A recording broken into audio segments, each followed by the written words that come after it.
Light جو زور سے گھومے گی دیکھنے والے کو کیا نظر آئے گا؟ دائرہ. حقیقت میں دائرہ ہے یا نہیں ہے؟ ہاتھ روکے گا دائرہ ختم ہو جائے گا نا.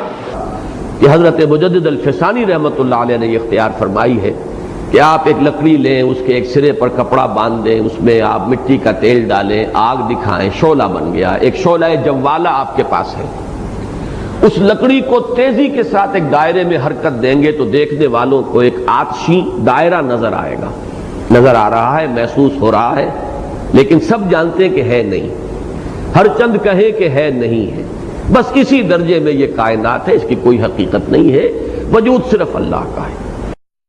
تو ڈاکٹر صلی اللہ علیہ وسلم فرماتے ہیں پوری کائنات ہمیں بظاہر نظر آ رہی، حقیقت میں نہیں ہے. حقیقت میں اس کائنات کا اللہ سے یہ تعلق ہے کہ یہ کائنات اللہ کی غیر نہیں ہے. انا للہ و انا الیہ راجعون. لوگوں یہ کفر کا عقیدہ ہے، یہ ظلم کا عقیدہ ہے.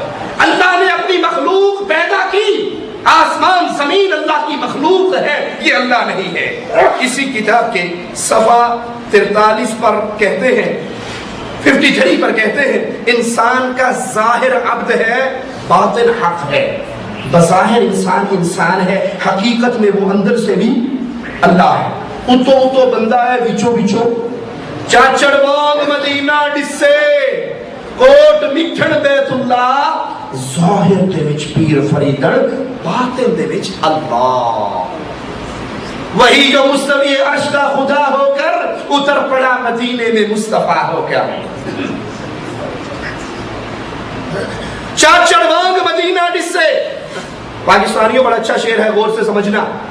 چاچڑ وانگ ایک بستی ہے جہاں ایک بابا جی دفن ہے. وہ کہتے ہیں چاچڑ وانگ مدینہ ڈسے.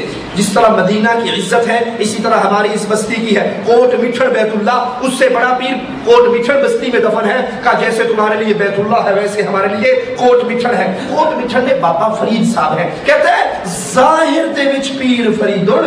وہاں جاؤ گے نا بابا فرید صاحب بیٹھے ہوں گے. باطن دے وچ اللہ. حقیقت اور معرفت کی آنکھ سے دیکھنا اتو فرید ہے، وچو وچو اللہ ہے. آپ نے انڈیا کا تو مجھے علم نہیں، پاکستان میں ہم نے بھی اپنی آنکھ سے دیکھا ایک کرسی بڑی پیاری میلاد والی دن سجی رہتی ہے، بہت پیاری خوبصورت کرسی. پوچھو حضرت اتنی پیاری کرسی کیوں سجی ہوئی ہے؟ دادا گستاخ بے وقوف سوال کرتے ہوئے شرم نہیں آتی؟ ابھی حضور آئیں گے اور یہاں پر تشریف فرما دیں گے. اس نے کہا اچھا اللہ کے نبی آئیں گے؟ وہ پڑھتے ہیں نا آگے تاج والے. اس نے کہا جب اللہ کے نبی آئے تو بڑی مہربانی آپ کی، مجھے بھی بتا دینا، میں بھی ان کی زیارت کر لوں گا. کٹو کٹ صحابی تو میں بھی ہو جاؤں گا. اس نے کہا نہیں تم نہیں دیکھ سکتے. کہا کیوں؟ کہا تم وہابی ہو، تمہاری آنکھیں گستاخ ہیں. یہ معرفت والے لوگ دیکھ سکتے ہیں. کون آگے بیٹھا وہ بھی کسی استاد کا چنڈا پسا. کہنے لگا کوئی گل نہیں، میں آنکھاں میٹ لاں گا، میرا ہاتھ ہی لوا دے اجے. میں آنکھیں بند کر لوں گا، جب نبی آگے بیٹھے میرا ہاتھ لگوا دینا کہ اے اللہ کے رسول صلی اللہ علیہ وسلم بیٹھے. بظاہر کچھ اور ہے، حقیقت میں کچھ اور ہے. امداد اللہ مہاجر مکی اپنی کتاب شمائل امدادیہ میں کہتے ہیں انسان کا ظاہر عبد ہے، باطن حق یعنی اللہ ہے. انا للہ و انا الیہ راجعون. صفحہ 43 پر لا الہ الا اللہ کے اعتبار سے مراتب مردہ بیان کرتے ہیں. کہتے ہیں لا الہ الا اللہ کا معنی کیا ہے؟ لا معبود الا اللہ، لا مطلوب الا اللہ، لا موجود الا اللہ. اور یہ سب مراتب میں سب سے اعلیٰ ہے کہ انسان لا الہ الا اللہ پڑھ کے یہ سمجھے لا الہ الا اللہ معنی کیا ہے؟ لا موجود الا اللہ. دھرتی پہ اللہ کے علاوہ کوئی چیز موجود نہیں ہے. انا للہ و انا الیہ راجعون. اسی کتاب کے صفحہ 75 پر لا موجود الا اللہ کی ایک مثال بھی انہوں نے بیان کی. ذرا غور کرنا، مسئلہ آپ کو اچھی طرح سمجھ آ جائے گا. سائل کہتا ہے ان کے پاس آ کر ایک پلیٹ میں تو حلوہ شریف لایا، مٹھائی لایا، اور ایک پلیٹ میں گھون ڈال کے لے آیا، گندگی ڈال کر لے آیا، اور کہنے لگا مولوی صاحب، صوفی صاحب، آپ کہتے ہو ہر چیز ہی وہی ہے، لا موجود الا اللہ، اللہ کے علاوہ کچھ موجود نہیں ہے. تو یہ بھی وہی ہے اور یہ بھی وہی ہے. یہ بھی کھا کے دکھاؤ تو یہ بھی کھا کے دکھاؤ، دونوں کھا کے دکھاؤ. مولوی صاحب کا امتحان ہو رہا ہے، وحدت وجود والے مولوی کا امتحان ہو رہا ہے. تو مولانا امداد اللہ مہاجر مکی اپنی اس کتاب میں فرماتے ہیں کہ جب اس نے کہا یہ حلوہ بھی کھاؤ اور گندگی بھی کھاؤ تو اس نے بشکل مولوی حلوہ شریف کھا لیا، پھر صورت کو بدل کر خنزیر کی شکل میں آپ لوگوں کھا لیا کہ یہ بھی وہی ہے وہ بھی وہی ہے۔ انا للہ و انا الیہ راجعون، انا للہ و انا الیہ راجعون۔ مولانا اشرف علی تھانوی صاحب کی کتاب ہے امداد المشتاق، اس کے اندر وہ لکھتے ہیں ایک بندہ ہاتھی پر بیٹھا تھا اور کہتا ہاتھی پاگل ہو گیا تو ہٹ جاؤ، ہاتھی پاگل ہے آگے کوئی نہ آئے۔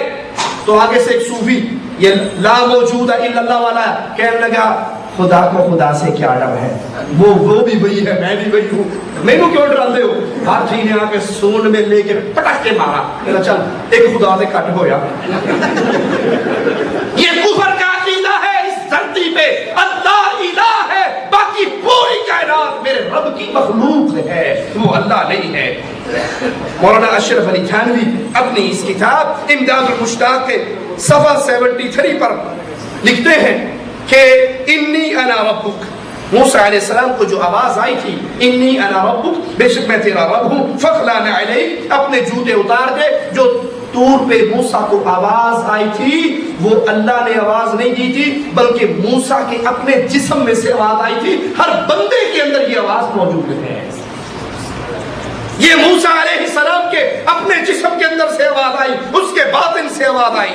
صفحہ 91 پر لکھتے ہیں اللہ لا الہ الا ہو لہ الاسماء الحسنی، اس آیت میں ایک راز چھپا ہوا ہے، پہلے نفی غیر کی فرما کر اس بات وحدت الوجود کا فرمایا، بعدہ فرماتا ہے کہ سوائے میرے جو کچھ ہے وہ اسماء و صفات میری ہیں، یعنی جو کچھ غیر ذات اس کے علاوہ معلوم ہوتا ہے وہ سب مظاہر صفات ہے۔ انا للہ و انا الیہ راجعون۔ آیت کا مطلب ہے اللہ لا الہ الا ہو، لوگوں اللہ کے علاوہ کوئی الہ پر حق نہیں، لہ الاسماء الحسنی، اللہ کے پیارے پیارے نام ہیں اس کو پکارو، اللہ کہہ کر پکارو، اللہ کے نام ہیں ان ناموں سے اللہ سے سوال۔ تھانوی کہتے ہیں نہیں، اللہ نے پہلے انکار کیا نفی کا اور وہ انکار کرنے کے بعد اس بات کیا وحدت الوجود کا کہ اب دھرتی پہ جو کچھ ہے وہ ہر چیز نعوذ باللہ اللہ کی صفات ہے۔ مولانا زکریا عقیدہ وحدت الوجود کی تعلیم دیتے ہوئے اپنی کتاب فضائل صدقات اکثر بھائیوں کے گھر میں ہوگی انشاءاللہ، اس کتاب کے صفحہ 558، کوئی یہ نہ کہے کہ ہماری کتاب میں 558 صفحے پر نہیں نکلا، کتب خانہ فیضی لاہور سے جو کتاب چھپی ہے اس کتاب کے صفحہ 558 پر مولانا زکریا صاحب لکھتے ہیں اے اللہ معاف فرمانا، جھوٹا ہوں، حضرت کے ارشاد سے تحریر ہوا ہے، جھوٹا ہوں، کچھ نہیں ہوں، تیرا ہی ذل ہے، تیرا ہی وجود ہے، میں کیا ہوں، کچھ نہیں ہوں، جو تو ہے وہ میں ہوں۔ انا للہ و انا الیہ راجعون۔ جو تو ہے وہ میں ہوں، میں اور تو خود شرک در شرک ہے۔ یہ میرے ہاتھ میں مندیل ہے، میں نے آدھا مندیل پھاڑ دیا، یہ کیا کہلائے گا؟ مندیل یہ کیا کہلائے گا؟ مندیل، یہ مندیل اس کا شریک ہے یا نہیں؟ یہ بھی مندیل، یہ بھی مندیل۔ کہتا ہے اللہ جو تو ہے وہ میں ہوں، میں اور تو خود شرک در شرک ہے، نعوذ باللہ، تو میرے میں سے نکلا اور میں تیرے میں سے نکلا۔ انا للہ و انا الیہ راجعون۔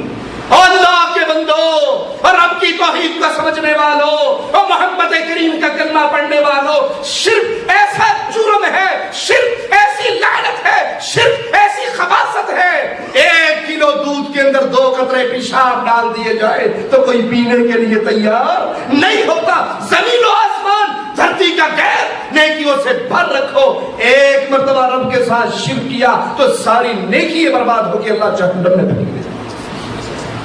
مثال دے کے اپنی بات کو آگے چلاتا ہوں۔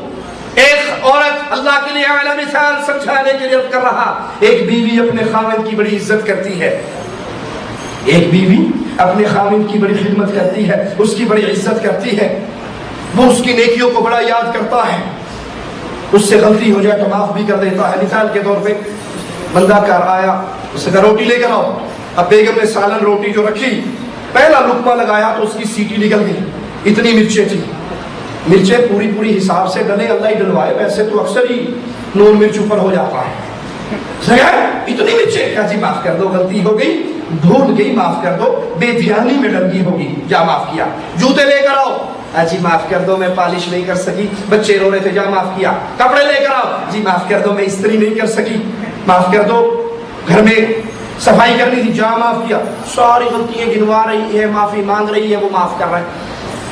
سارے کام سے جو فارغ ہو کر میاں بیوی بڑے پیار محبت سے اکٹھے چارپائی پہ بیٹھے, وہ اپنی باتیں کرنے کے لیے, تو بیگم صاحبہ بولنے لگی, شاہ صاحب, مولوی صاحب, چودھری صاحب, خان صاحب, شیخ صاحب, ماشاءاللہ آج جب آپ صبح ڈیوٹی پہ گئے باہر والا دروازہ کھلا رہ گیا,